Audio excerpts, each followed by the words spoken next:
Imagine, for a second, you're in an empty hallway, the school totally silent. You hear something, just a whisper. Do you turn around? Do you run? Or do you stand there, frozen, waiting to see what happens next? Because that's the choice our characters faced. And their choice, well, it led them straight into a nightmare. Before we plunge into the darkness, if you've ever had a weird or scary experience at school, drop a comment below and tell me your story. And if you want more tales that will make you sleep with the lights on, smash that like button and subscribe to Nightfall Narratives. Seriously, your support helps me bring these terrifying true accounts to life. Alright, let's set the scene. Alamo Heights, North High. On the surface, it's just another sprawling Texan school. Red brick, long hallways, the usual sports fields, and buzzing cafeterias. But beneath the surface, especially in the older, untouched sections, there were whispers, stories, of things that lingered long after the last bell rang. Oliver was a senior, a skeptic to the core. Always had a logical explanation for everything. If a light flickered, it was faulty wiring. A creaking door, just the wind. His best friend, Mia, though she was different, she had an almost uncanny sensitivity, a knack for picking up on things others missed. A chill in a warm room, a sense of being watched, the subtle shift in atmosphere that screamed wrong. It was late October, just a week before Halloween. Oliver and Mia, both part of the school's theater tech crew, were staying late to finish, rigging lights for the upcoming fall play. The auditorium was a grand old space, built in the 1930s, with high ceilings and dusty velvet seats. Most of the time, it felt alive with activity, but tonight, it felt empty.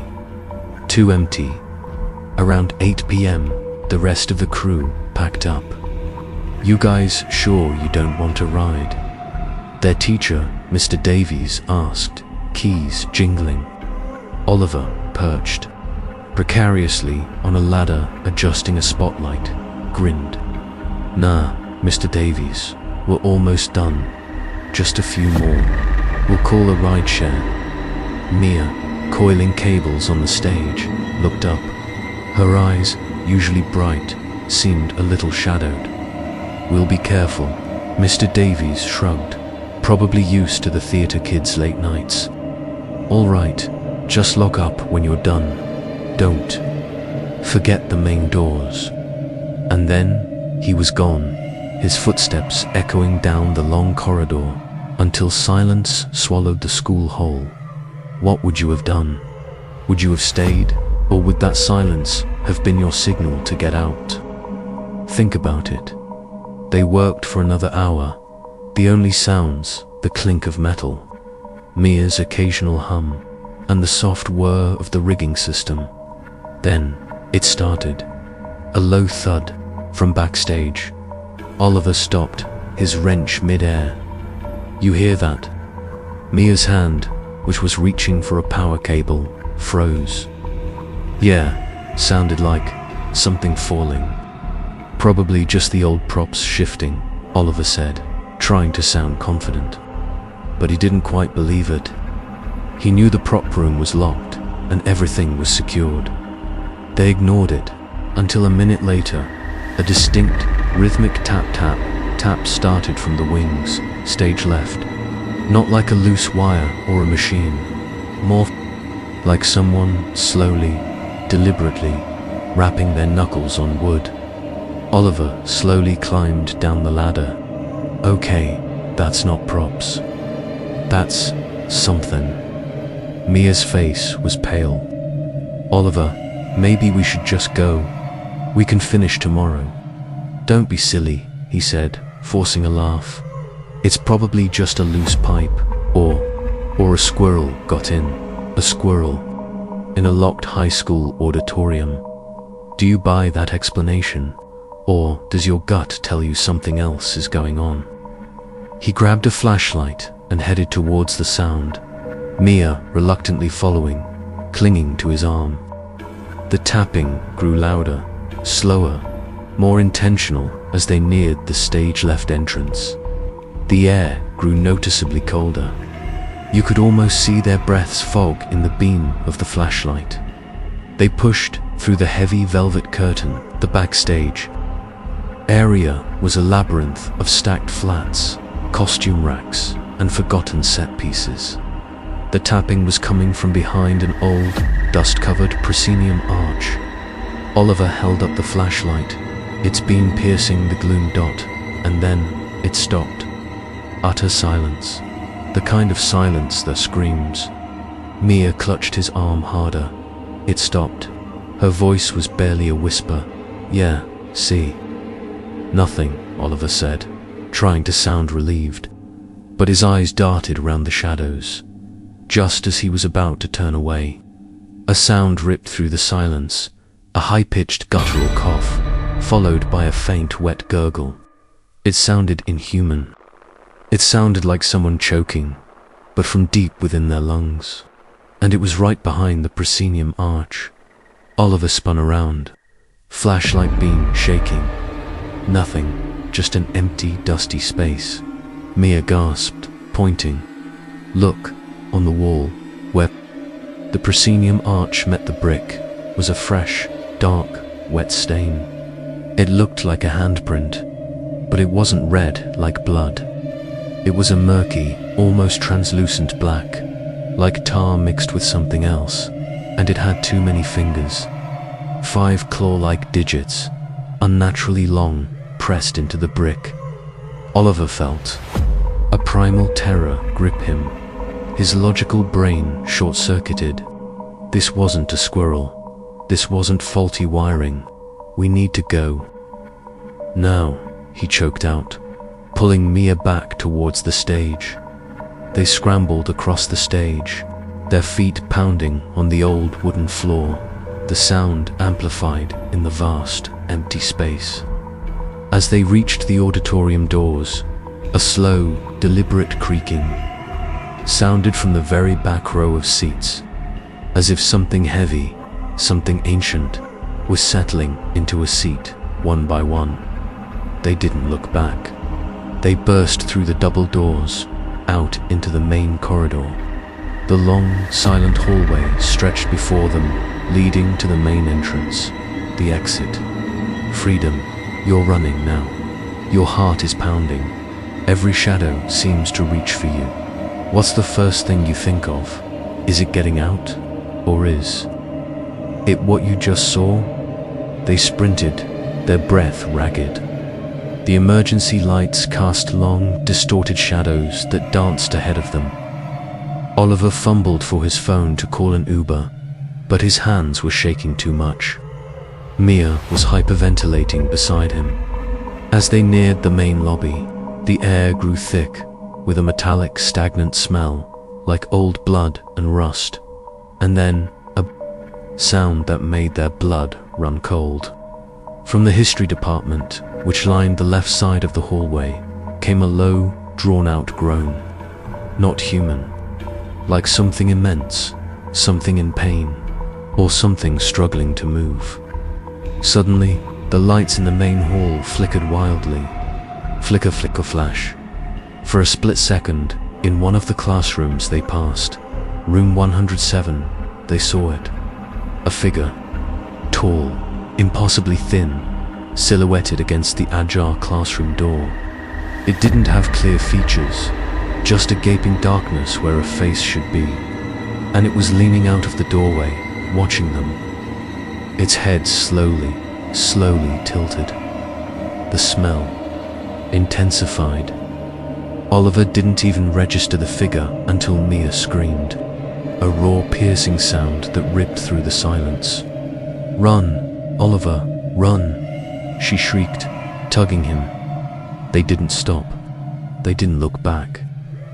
They slammed into the heavy double doors of the main entrance, locked. Oliver fumbled for the emergency bar, his fingers slick with sweat. He pushed. It clicked open. They burst out into the cool night air, gasping, not stopping until they were across the street, huddled behind a sprawling live oak tree, watching the imposing, silent school building. The lights inside flickered once, more, and then, one by one, every single window facing them on the ground floor went dark, until only the emergency lights deep inside cast a faint, sickly glow. They never went back into that school after dark. Oliver, the skeptic, now crossed himself every time he passed Alamo Heights North after sunset. Mia didn't just feel things, she knew things. And she knew that whatever they had seen, whatever had been waiting in the dark corners of that old school, hadn't wanted them to leave. Oliver and Mia graduated, of course. They never told many people the full story, afraid no one would believe them, and who could blame them? A faceless shadow, a mysterious handprint, and sounds that defy explanation. It's a lot to process. What do you think happened in Alamo Heights North High that night? Was it a ghost? Something else? Or was it just a terrifying coincidence of an old building playing tricks? Let me know your theories in the comments below. And if this story sent shivers down your spine, hit that like button, share it with a friend. Who loves a good scare? And make sure you're subscribed to Nightfall Narratives so you don't miss our next dive into the unknown. As for Oliver and Mia, they say they still get that cold, metallic smell sometimes, especially when it's quiet. And Mia swears that when the wind blows just right, she can still hear it, a faint, wet gurgle carried on the night air, echoing the sound from the dark backstage of Alamo Heights North. What if it wasn't just in the school? What if it latched onto them? What if it's still listening? Sweet dreams, or maybe no dreams at all.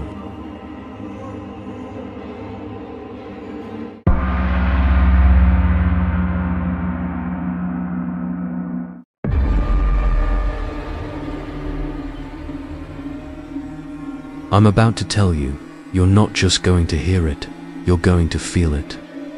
Ever walked down a dark hallway and felt a chill that had nothing to do with the temperature? Ever heard a whisper in an empty room? A whisper that seemed to curl around your ear just for you? Good, because that's exactly what it's like when you step inside Northwood High, right here in Indianapolis. Some places just hold on to things, bad things, and Northwood, it's a vault.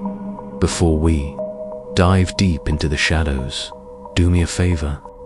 If you're brave enough to stick around for this whole story, hit that like button, seriously. And if you're new here, go ahead and subscribe, because trust me, you won't want to miss what comes next. Also, leave a comment if you've ever had your own creepy school experience. But maybe, just maybe, wait until after this one. You might not want to type in the dark. This isn't just some urban legend we're spinning tonight. This is about James. You know James. Maybe he's the quiet kid in your class, or the one always glued to his headphones. In Indianapolis, James was just James, a typical senior at Northwood High. Except Northwood High isn't typical. It's an old brick building, towering and gothic, with windows that look like vacant eyes staring out onto the dreary autumn streets of Indy. The kind of place that always feels colder inside than out, even in summer. The kind of place with a whisper of its own history in every echoing hallway. They say it was built on an old asylum ground, or maybe it was just a local cemetery. Pick your poison. Either way, something stayed. It started small. James was part of the AV club, which meant late nights alone. You ever been in a school late at night? It's a different beast. The silence isn't empty, it's heavy, it hums. One Tuesday, James was packing up equipment in the empty auditorium, the only sound, the click of his camera case. Then he heard it. A faint scraping, like fingernails dragging across chalkboards, but duller, muffled. From the stage, he froze. What would you do? Would you pack up faster and get out? Or would that morbid curiosity take hold? For James, it was the latter. He edged closer, heart thumping a frantic rhythm against his ribs. The sound stopped. He stood there, waiting, his breath fogging slightly in the cool air. Then, from the very center of the empty stage, a single, old wooden chair began to slide. Slowly, deliberately. It wasn't falling, it wasn't being bumped. It was moving, and then it scraped against the polished wood floor, just a little, and tilted as if someone had just walked away from sitting in it. The silence after was worse than the sound. James didn't run. He couldn't. He just stared, that feeling of not alone creeping up his spine like ice. That was just the warm-up act. James, being James, convinced himself it was an old building, settling, or a draft. But the incidents grew closer. One particularly bleak November afternoon, James was stuck in detention. An unlucky coincidence, or maybe something else pulling strings. The detention room was in the oldest wing of the school, rarely used, full of the ghosts of past misdeeds and worse. The teacher left for a few minutes, just to grab some papers, unhung.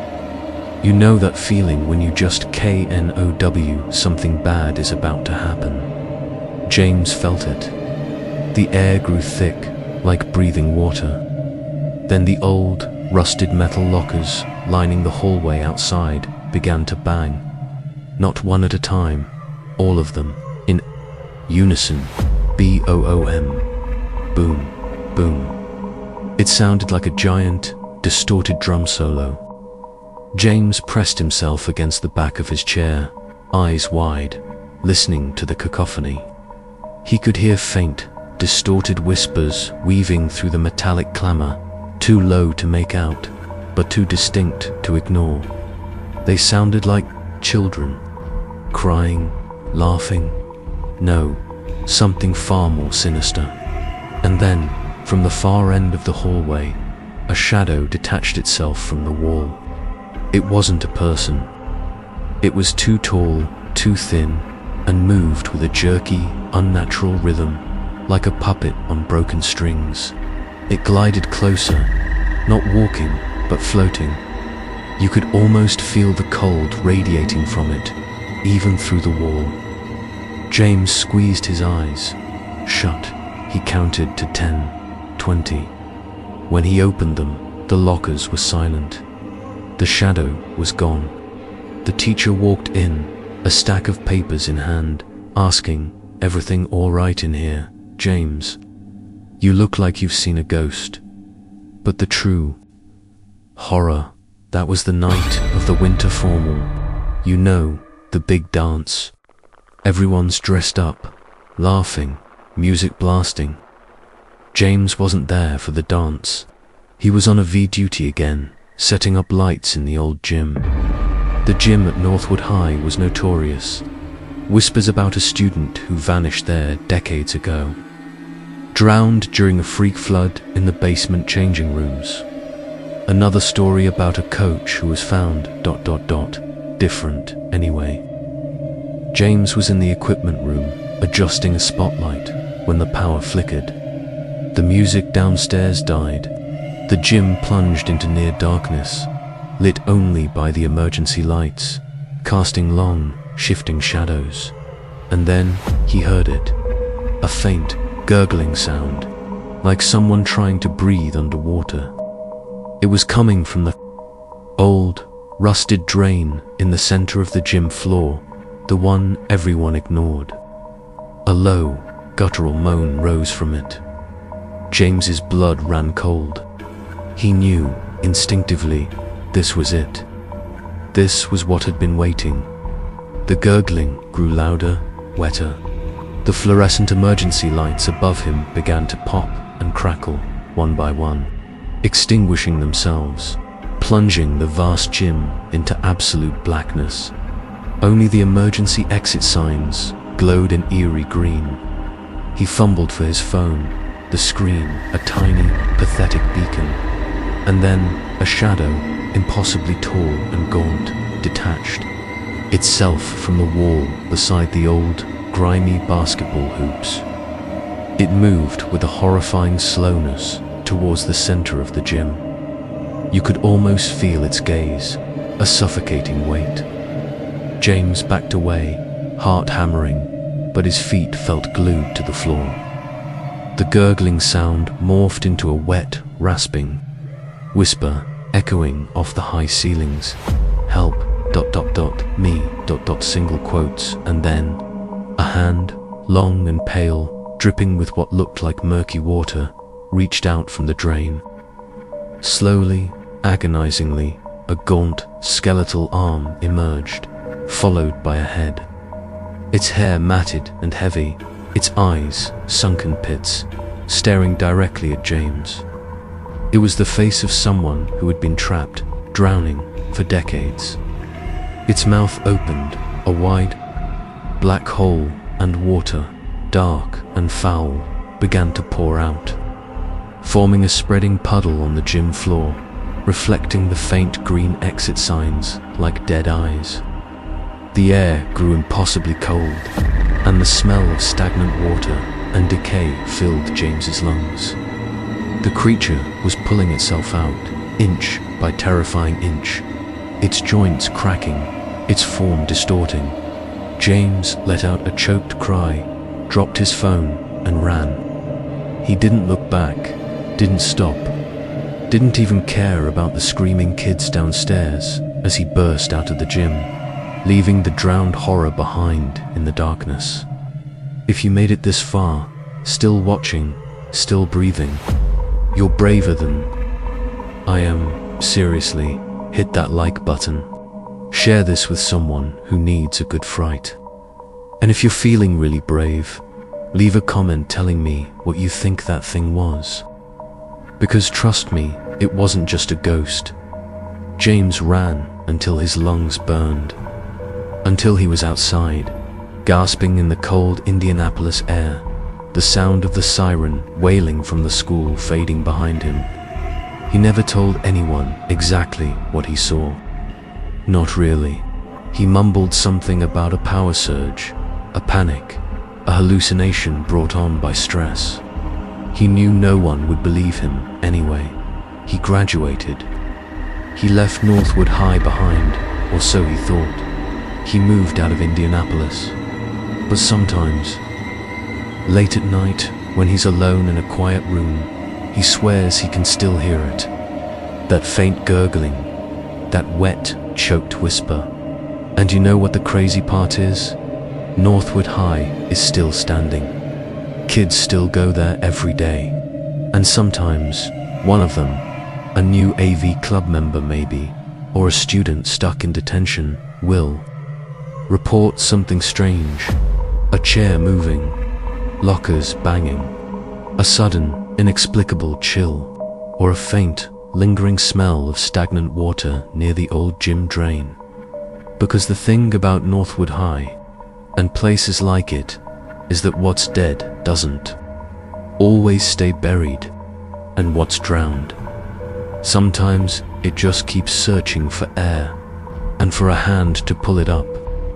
Maybe it's still there, waiting in that forgotten gym for the next curious soul to stumble into its darkness. Or maybe it found a new home. Maybe it followed James.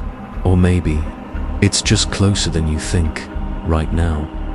After all, you're still watching, aren't you?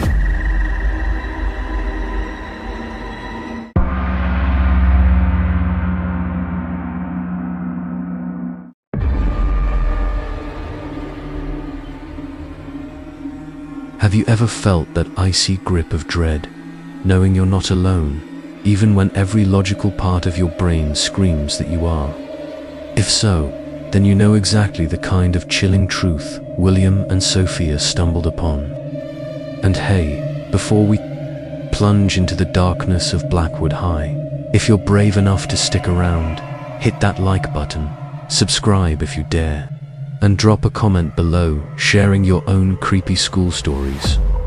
Trust me, you'll want to be part of the community for this one. William and Sophia were inseparable. The kind of best friends who spent half their lives dissecting indie music and the other half pulling all-nighters for school projects. Their latest, Nemesis, a massive history report on forgotten Nashville folklore. They'd planned to finish it during their study hall. But, as usual, procrastination won, and here they were. The clock hands nudging 5:30 p.m., the last teachers packing up their bags. Seriously, William? Another 30 minutes, tops, Sophia insisted, her voice echoing a little too loudly in the increasingly empty hallway of Blackwood High. The school was old, built in the early 1900s, with a grand, imposing stone facade and bell towers that looked more Gothic than academic. Locals had always whispered stories about it. Cold spots in the auditorium, strange whispers in the library, things moving in the old art room after dark. Mostly, they were just stories, right? Just creepy tales to spook freshmen. 30 minutes. And we're out, William agreed, pulling open the heavy wooden door to the library. The main lights were off, leaving only the emergency overheads casting a sickly yellow glow over endless rows of forgotten books. The air was already colder than it should have been, you know, that kind of unnatural chill, the kind that whispers of damp concrete and something else, something old. They settled at a far table, surrounded by shelves that seemed to loom over them like silent sentinels. Sophia pulled out her laptop, the screen a beacon in the gloom. William, ever the skeptic, pulled out his phone, scrolling through social media, half listening to Sophia mutter about pioneers and phantoms. That's when it started. A faint, rhythmic tap. Tap, tap. From somewhere deep within the library, Sophia froze mid-sentence. Did you hear that? William pulled an earbud out. Hear what? You typing? No, a tapping sound, like fingernails on glass. Her eyes darted around, wide and wary. William listened. Nothing. Probably the old pipes, Soph. This place is ancient. He tried to dismiss it, but a subtle shiver ran down his spine. The library had always been quiet, almost too quiet, even during the day. He remembered a story about a student from the 1950s, a girl named Eleanor, who supposedly vanished from the library during a late-night study session, never to be seen again. They said her spirit still searched for something she lost. Tap, tap, tap. This time, it was louder, closer, definitely not pipes. It sounded like it was coming from the section covering local history, ironically directly behind them. Okay. I hear it now, William admitted, his voice a little lower than before. Let's just finish this fast. Sophia didn't argue. Her fingers flew across the keyboard, the clicks distinct in the oppressive silence, but the tapping continued, growing more insistent, moving along the shelves. Tap, tap, tap, tap. Faster, more agitated. Then, a book slid off a shelf. With a soft thud. It was a thick, leather-bound volume, landing spine up, directly facing them. Its title, faded but still readable, was Nashville's Unsolved Mysteries. William and Sophia exchanged a look. Okay, that's not pipes, Sophia whispered, her voice barely audible. All right, that's it. We're done here, William said, pushing back his chair. We can finish at my place. As they gathered their things, a low, guttural growl vibrated through the air. It wasn't human, not quite animal either.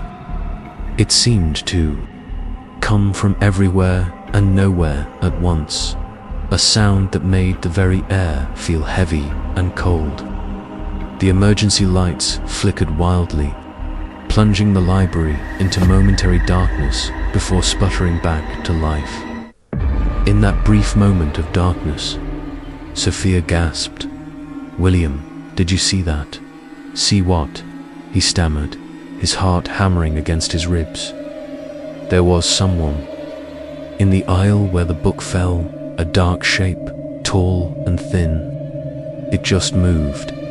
William swallowed hard. He looked at the row of shelves. Nothing but shadows. "Let's just go, now." They bolted for the library door, their footsteps echoing like gunshots in the sudden emptiness of the school. The main hallways were a maze of deep shadows. Every classroom they passed seemed to watch them with empty dark windows. As they reached the double doors leading to the main foyer, a chilling whisper slithered past William's ear, so close he felt a cold breath on his neck. "You forgot her." He stumbled, turning around frantically. Who's there?" Sophia was already pulling at the exit doors, her hands trembling. "William, come on, there's no one, let's go." He could feel a presence behind him, a suffocating weight. The air was thick with the scent of old dust and something metallic, like stale blood. He didn't see anything, but he felt it. A cold, skeletal hand seemed to brush his shoulder. Panic overriding all reason, William shoved the last door open, and they burst out into the cool Nashville evening air, gasping, their lungs burning. The streetlights cast dim pools of light, and the familiar sounds of distant traffic and crickets were a welcome symphony after the horrifying silence of the school. They ran without looking back, not stopping until they were 2 blocks away, collapsing onto a bus stop bench. Their chests heaved, minds reeling. What was that?" Sophia finally managed, tears pooling in her eyes. William shook his head, unable to form words. He remembered the legend, the one about Eleanor, the student who vanished. "You forgot her," the whisper had said. Did Eleanor lose something? Something important? Or was it someone? As a patrol car, its sirens wailing faintly, drove past, William glanced back at Blackwood High. The old school stood silent and imposing under the rising moon, its Gothic windows like empty eyes watching them. For a split second, he swore he saw a faint, pale light flicker in one of the top-floor windows, the old art room, where Eleanor was supposedly last seen sketching. They never dared to stay late at Blackwood High again. They even stopped studying. Together, the memory of that night too raw, too terrifying. But sometimes, when the wind howled just right, or a shelf of books shifted in the library, whispers would float through the air, carried by the Nashville breeze. And sometimes, they'd hear a faint, rhythmic tap, tap, tap, just outside their classroom door, even in the middle of a bustling school day. Blackwood High still stands, a fortress of history and shadows. William and Sophia are older now, but they still get that cold shiver when they pass by. Because some stories aren't just stories, they're warnings, and some things that are lost aren't forgotten at all. They just wait. What do you think Eleanor was searching for? And what do you think would happen if they ever went back inside after dark? If you ever find yourself in Nashville, near Blackwood High, just remember, sometimes the creepiest stories are the ones that are still being written. And maybe, just maybe, you're the next chapter. Sleep tight.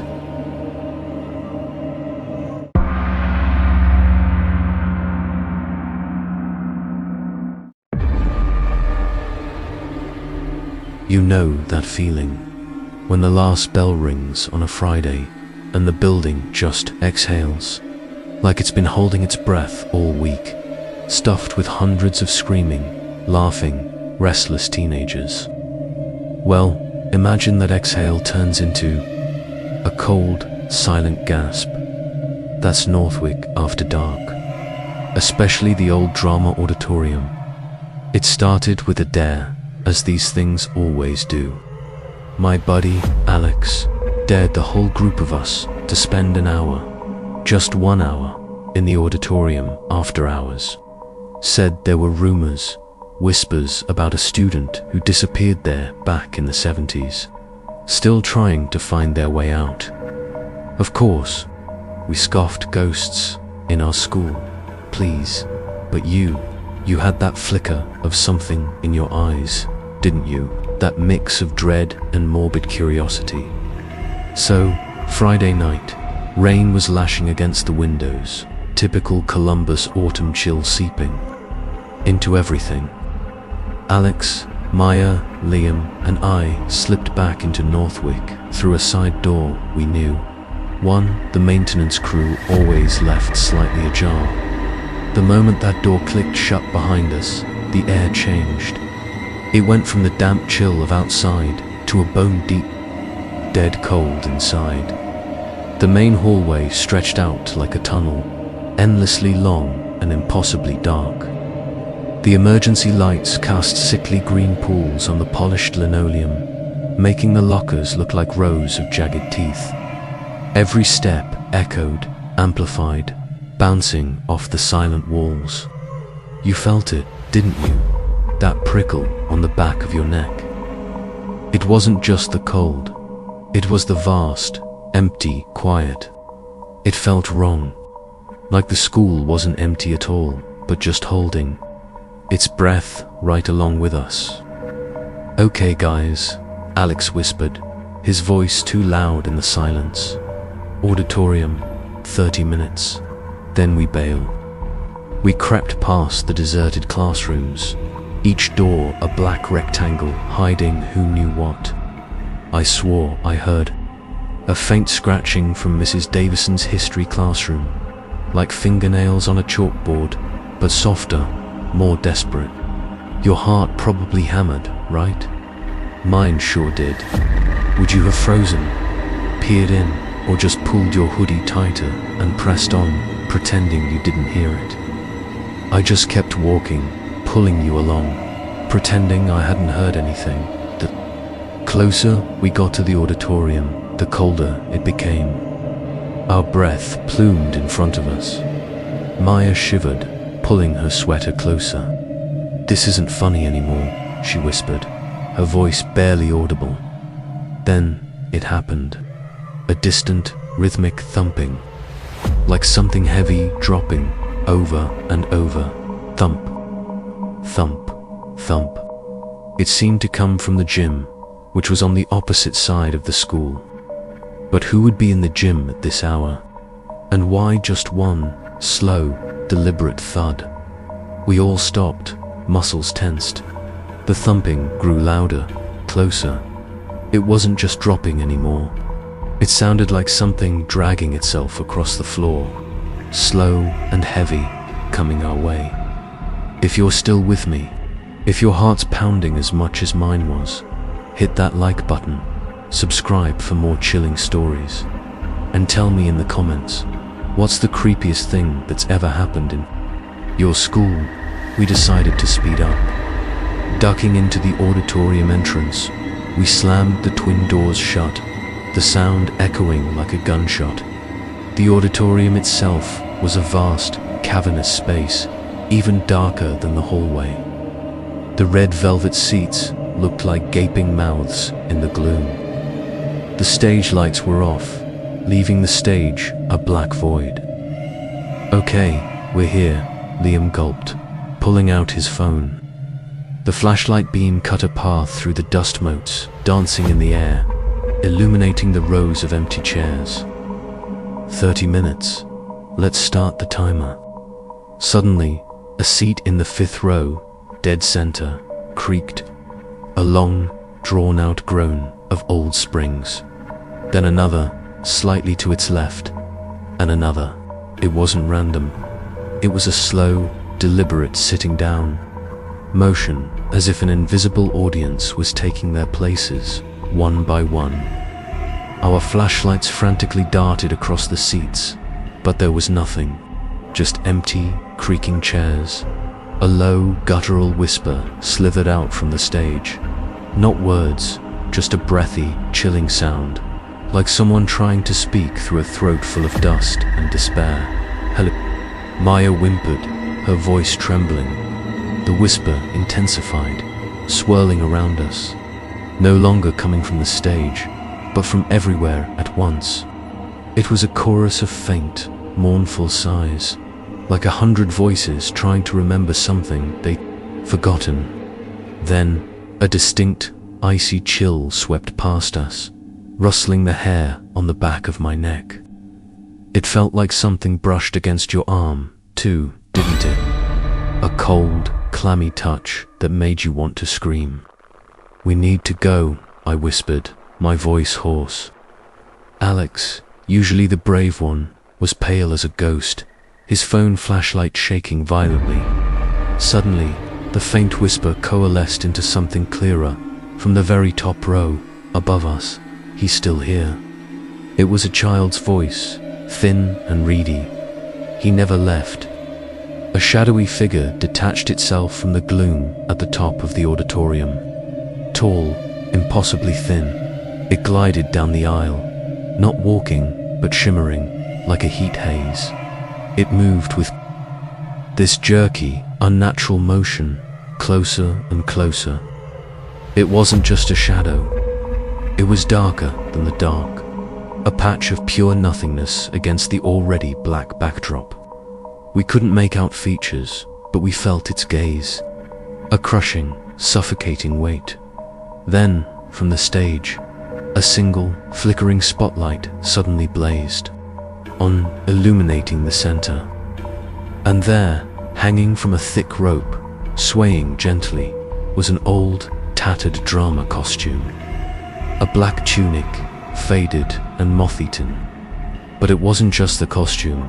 As the spotlight held it, a chilling, childlike giggle echoed through the auditorium, followed by a raw, guttural scream, a sound of pure agony and terror that seemed to tear through the very fabric of the old building. It wasn't a human scream. It was something primal, something ancient, full of a pain that could never heal. We didn't think, we ran. We scrambled over seats, tripping in the darkness, not daring to look back at the swaying costume or the shadow figure that now seemed to be speeding down the aisle towards us. The whispers were shrieks now, tearing at our ears. We burst through the auditorium doors, racing blindly down the hallway, the thumping from the gym now a frantic, pounding gallop behind us. We hit the side door, tearing it open and spilling out into the cold, rainy night. We didn't stop until we were miles away, gasping for air, drenched and shivering, not just from the rain, but from the fear that had seeped into our very bones. No one talked about it much after that night. We all knew what we'd seen, what we'd heard. Alex never dared anyone to go near the school after dark again. Maya started carrying holy water. Liam swore off all horror movies. But here's the thing, the part that keeps me up at night. That mysterious ending I promised you. Later that week, when I finally dared to open my backpack, I found something tucked inside. Something that wasn't. There, when I left for school that morning, it was a small, crudely drawn picture on faded, yellowed paper. It showed a stick figure hanging by a rope from what looked like a stage, with tiny, smiling stick figures in the audience. And scrawled underneath, in a shaky, childlike hand, were 2 words, "You're next." And sometimes, when I'm walking home from Northwick High, even in broad daylight, I swear I can see a shadowy figure in the top window of the auditorium, just watching, waiting. And it feels like the school isn't just a building anymore. It's alive, and it remembers. Do you think it does, Edit?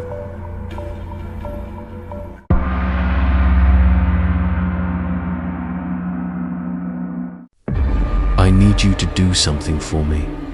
Turn off the lights. Seriously, no, all of them. Good, now. Maybe you're curled up in your bed. Maybe you're huddled with friends. But wherever you are, imagine this. The clock just struck midnight. The air is thick. Not just with the silence of a sleeping town, but with something else. Something listening. Because tonight, we're talking about Northwood High, right here in Denver, Colorado. And trust me, what I'm about to tell you isn't just a story. It's a warning.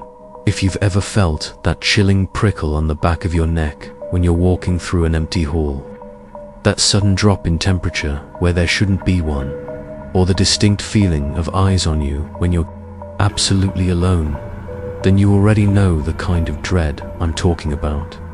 Because some places, they just hold things. Echoes of lives, whispers of fear, and sometimes something far, far worse. And Northwood High, it's a magnet for that kind of darkness. Before we dive deep into the kind of fear that sticks to your bones, do me a favor. If you're ready to face the unknown with me, hit that like button right now. Seriously, smash it. And if you want more, tales that'll make you question every shadow, every creak in the night, then subscribe and join our little community of ghost hunters and thrill seekers.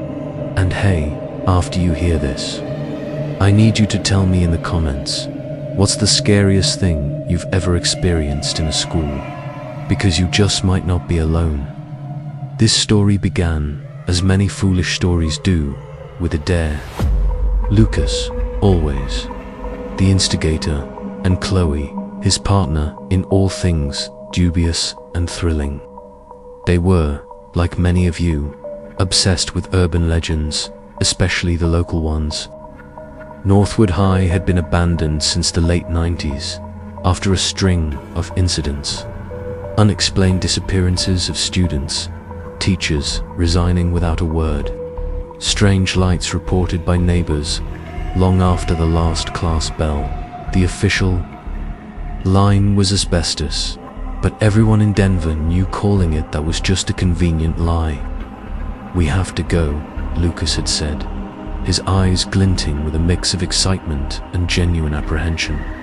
They were watching a grainy YouTube video, a found footage style clip, supposedly from inside Northwood, where a flickering light briefly illuminated what looked eerily like a figure in a distorted old school uniform. Everyone says it's haunted, pure evil. We'll be the first to truly document it. Chloe, usually the more cautious one, felt a strange pull. The stories of Northwood weren't just about jump scares. They spoke of a pervasive sadness, a lingering despair that clung to the very bricks. "You really think we can get in?" she asked, already knowing the answer. Lucas had a knack for finding unlocked windows and forgotten back entrances. So one moonless Friday night, armed with high-powered flashlights, a camcorder, and a healthy dose of bravado, they stood before the imposing, decaying structure of Northwood High. The building loomed, a skeletal hand against the Denver skyline, its broken windows like vacant eyes staring into the darkness. A chill, not just from the autumn air, seeped into their bones. Can you feel it? That weight in the air just before you step into a place that's been forgotten. Lucas found a loose board in what used to be the gym's back entrance. As they squeezed through, the air changed. It became heavy, stagnant, smelling of dust, mildew, and something else. Something metallic and faintly sweet, like old blood. Every creak of the floorboards beneath their sneakers sounded like a gunshot in the oppressive silence. "Okay," Chloe whispered, her voice barely audible. "Let's stick to the main hall first." Their flashlights cut through the gloom, illuminating peeling paint, shattered trophy cases, and lockers standing agape like silent screams. Dust motes danced in the beams, thick as glitter. As they moved deeper, the temperature plummeted, not gradually, but sharply, as if they'd walked through an invisible wall of ice. "Did you feel that?" Lucas asked, his bravado fading. Chloe hugged herself. "Yeah, it's like someone left a freezer open." Then it started. A faint whispering, just beyond the range of hearing. It wasn't a distinct sound, more like the rustle of old papers or the collective sigh of 1,000 forgotten breaths. They stopped, holding their breath, listening. The sound seemed to come from the abandoned classrooms lining the hall. "Hello," Lucas called out, his voice cracking slightly. Stupid, Chloe thought, instantly regretting her presence. A sudden, sharp thump echoed from down the hall, followed by a metallic screech. It sounded like a desk being dragged across a concrete floor, or perhaps a locker door being ripped from its hinges. They both jumped, flashlights sweeping wildly. Nothing, just the vast, empty corridor. "Okay, maybe a rat, or the wind," Chloe stammered, though no wind could explain that sound in this sealed-off building. They pressed on, drawn by an irresistible, morbid curiosity, or perhaps just plain terror. They entered what used to be the main office. Papers lay scattered on the floor, desiccated and yellowed. An old rotary phone sat on a desk, covered in a thick layer of dust. As Lucas's flashlight beam passed over it, the phone rang. It wasn't a loud, modern ring. It was an old, tinny, almost mournful trill, ancient and out of place. They froze, their hearts hammering against their ribs. The sound resonated through the otherwise silent building, an impossible intrusion. They stared at the phone. It rang a second time, a third. Then it just stopped. "No way," Lucas breathed, his face pale in the flashlight beam. "That's impossible. No power." "Let's get out of here," Chloe pleaded, her voice trembling. But something held them, some macabre fascination. They had to see more. They ventured into the library, a vast cavern of decaying knowledge. Books lay scattered on the floor or hung precariously from tilting shelves. As Chloe's flashlight scanned a row of tattered yearbooks, one, an ancient one with a worn, leathery cover, slowly slid off the shelf and landed with an unsettling thud at her feet. She gasped, stumbling back. Lucas quickly shone his light on. The book, it lay open, face up, on a page with a faded group photo of the 1978 graduating class.